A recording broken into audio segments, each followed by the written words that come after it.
تو انہوں نے اپنے ذہن سے فیصلے کرنے کہ یار میں بچ جاؤں گا. عاصم اب سوچ رہا ہے میں بچ جاؤں گا, میری بیوی بچ جائے گی, میری اولاد بچ جائے گی, اس کا بھی ایک اسپیشل چائلڈ ہے ضلع شاہ کی طرح, جس طرح بربریت سے ضلع شاہ کو مارا گیا ہے. اور وہ بے شرم ڈاکٹر جاوید اکرم, جس نے 30 منٹ میں اپنی 30 سال کی کمائی ہوئی عزت کو گٹر میں پھینک دیا اور اس کے پیچھے خود چھلانگ مار دی, اور اس فورینزک رپورٹ کو کہتا ہے کہ یہ ایکسیڈنٹ ہے. ایک وہ ڈاکٹر ہے امریکہ میں, اس نے ڈاکٹر اکرم کی بس میں کیا کہوں کہ کیا نہیں کیا, اور یہ آدمی آج تک کیئر ٹیکر منسٹر اور بک گیا. چلے ایسے لوگ ہیں. یہ میں بتاؤں گا یہ عکاسی ایک اس گرتے ہوئے معاشرے کی کرتے ہیں جو تباہ ہونے کو اپنے دیکھ رہا ہے اور وہ اپنی آخری جنگ لڑ رہا ہے.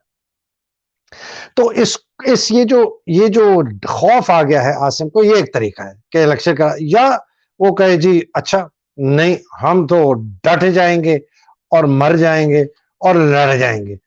تو پھر جو رائٹنگ آن دا وال ہے نا جی, وہ میرے لیے ایبسولوٹلی کلیئر ہے. میں یہ دیکھتا ہوں کہ میں نے انٹرسٹنگ جو میں نے کچھ بڑے لوگ مجھے چیزیں بھی بھیجتے ہیں, خود بھی میں دیکھتا ہوں کہ کیا کیا ہو رہا ہے کیا کیا نہیں ہو رہا. تو میں نے یہ کافی چیزیں جو ہے میں نے کلیکٹ کی. ابھی میں ایک یہ آپ کو بتلاتا ہوں, یہ ذرا دیکھیں اس آدمی کو. یہ آدمی یو اے ای سے آیا ہے, اس کا 6 مہینے کا بچہ, اور اس سے جب پوچھا کہ کوئی کہتا ہے جی عمران کے لیے آیا, یہ اس کے لیے. اور اس نے کہا تمہیں خوف نہیں آتا پولیس سے؟ اس نے کہا جی پولیس سے کیا, ہمیں تو ابھی فوج سے بھی خوف نہیں آتا. یہ اس آدمی نے یہ اپنا بیان دیا. یہ جی تصویر آپ دیکھیں, یہ ہمارا ضلع شاہ, اور یہ جی ڈاکٹر اکرم جاوید اکرم, اور ساتھ بیٹھا ہے وہ بہت ہی بد نصیب انسان محسن نقوی, جس کا میں تو کچھ بیان بھی نہیں کر سکتا. اور یہ لوگوں کو بتا رہا ہے کہ جی ضلع شاہ جو ہے ایکسیڈنٹ میں مارا گیا. یہ جی جو تصویر ہے نا, یہ آپ ایک ایسے لڑکے کی ہے جس نے ایک ایسی بات کی جو کہ میں بھی سن کے ہل گیا.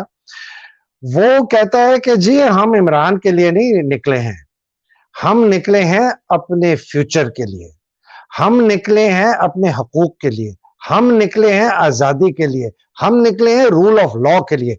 اور کہتا ہے جی 30 اپریل ہماری ریڈ لائن ہے, اگر 30 اپریل کو ہمیں نہیں دیا گیا, ہمیں نہیں اگر الیکشن کرائے گئے تو جی عمران خان جو مرضی کہتا رہے, ہم پھر حالات اپنے ہاتھ میں لیں گے, ہم پھر لڑیں گے, اور اگر ہمیں لڑنا پڑا ہم لڑیں گے, اور ہم اپنے ہاتھوں سے اس حکومت کو گرائیں گے, اور ہم اپنا کوئی چوز کیا ہوا بندہ ہم حکومت میں لائیں گے. یہ میں وارن کرتا جا رہا ہوں, بڑے عرصے سے 11 مہینے سے میں وارن کر رہا ہوں کہ آپ ایسے, یہ پڑھا لکھا بچہ ہے, 18 سال پڑھا ہے, یہ اس کا مطلب ہے اس نے ایم اے کیا ہوا ہے, یہ کہتا ہے کہ جی میں لڑنے کے لیے تیار ہوں, ہم نہیں چھوڑیں گے.